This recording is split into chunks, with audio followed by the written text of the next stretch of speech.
सोलापूर उमरगा रोडवर प्रवास करणाऱ्या प्रवाशांनो सावधान. साधारण 8-10 दिवसापूर्वीची घटना आहे. माझी आई, भाऊ, त्याची लहान 3.5 वर्षाची मुलगी आणि भावाचे 2 मित्र आनंदूर जवळील चिवरी महालक्ष्मीच्या मंदिरात दर्शनासाठी गेले होते. दर्शन करून सोलापूरकडे येत असताना भर दुपारी 3 वाजण्याच्या सुमारास इटकळ गावाच्या पुढे सोलापूरच्या दिशेने 1 किलोमीटर अंतराच्या हायवेवर गाडी पुढे गेली असताना एक उंच काळाकुट्ट भयंकर दिसणारा माणूस रस्त्याच्या मधोमध हातामध्ये मला मोठा जड रॉड घेऊन आमच्या गाडीच्या अगदी समोर गाडी अडवत येऊन उभा राहिला. गाडी भाऊ ड्राईव्ह करत होता. त्याला पाहिल्यानंतर भावाला प्रचंड भीती वाटली. त्याला लक्षात आले की हा माणूस आता आपल्याला अडवून लूटमार करणार. तो गाडी तसाच चालवत पुढे निघाला होता.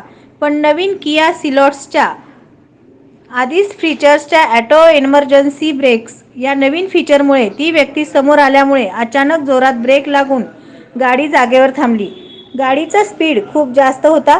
तेवढ्यात जास्त स्पीडमध्ये गाडी जागेवर थांबली. त्यामुळे गाडीत बसलेल्या बाळाला, आईला वगैरे थोडा मार लागलीच तो दरोडेखोर समोरच्या बोनेटवर काच फोडण्यासाठी म्हणून चढला आणि त्याने आजूबाजूला शेतात लपलेल्या त्याच्या साथीदारांना आवाज देऊन बोलावले.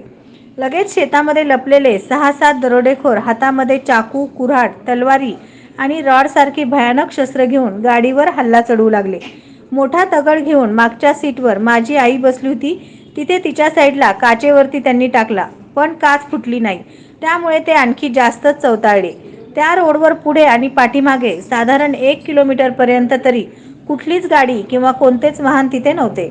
मात्र आम्ही सोलापूरच्या दिशेकडे निघालेलो होतो. पलीकडे उमरगेच्या दिशेला जाणारे एक ट्रक ही असाच दरोडा टाकून त्यांनी उभा केला होता आणि त्यांना सुद्धा प्रचंड मारहाण सुरू होती. आमच्या गाडीच्या समोर उभा असणारा माणूस काचा उघडा, गाडीचा दरवाजा उघडा म्हणून जोरजोरात धमकावू लागला. आजूबाजूने हल्लेखोर चाकू, कोयता, कुऱ्हाडी आणि काठ्या घेऊन गाडीच्या काचा फोडण्याचा प्रयत्न करतच होते. गाडीत बसलेले सगळेच प्रचंड घाबरले होते. तेवढ्यात एकाने पाठीमागे जाऊन मागची काच फोडली. त्याच क्षणी समोर असलेला दरोडेखोर आणि इतर सगळेच पाठीमागून गाडीमध्ये घुसण्याचा प्रयत्न करत होते. त्यामुळे माझ्या भावाने समोरून दरोडेखोर सरकल्यामुळे गाडी स्पीडमध्ये पुढे गेली आणि फास्ट पळवत सोलापूरच्या दिशेला आणली आणि कसेबसे सर्वांचे प्राण वाचवले. या भयानक घटनेमुळे आम्ही सगळेच पूर्ण हादरून गेलो आहे. एक तर नवीन किया सिलॉट्स आधीच फीचर्सचा ऑटो इमर्जन्सी ब्रेक्स हे फीचर आपल्या सुरक्षेसाठी असेल, यामुळे अपघात टाळू शकतो असं वाटलं.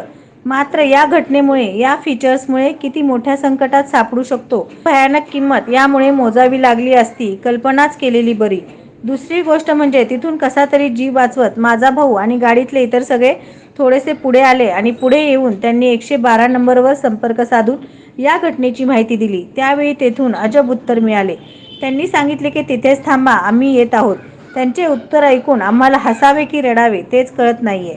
तिथेच थांबा म्हणजे त्या दरोडेखोरांकडून जीव गमावून घ्या, मार खावा, तोपर्यंत आम्ही सगळे आल्यावर येतोच, तिथे असं अजिबात होत नाही बरं का. त्यामुळे विनंती आहे, इथून जाता येताना सावध राहा. नवनवीन बातम्या पाहण्यासाठी SB न्यूज चॅनलला लाईक करा, शेअर करा, सबस्क्राईब करा.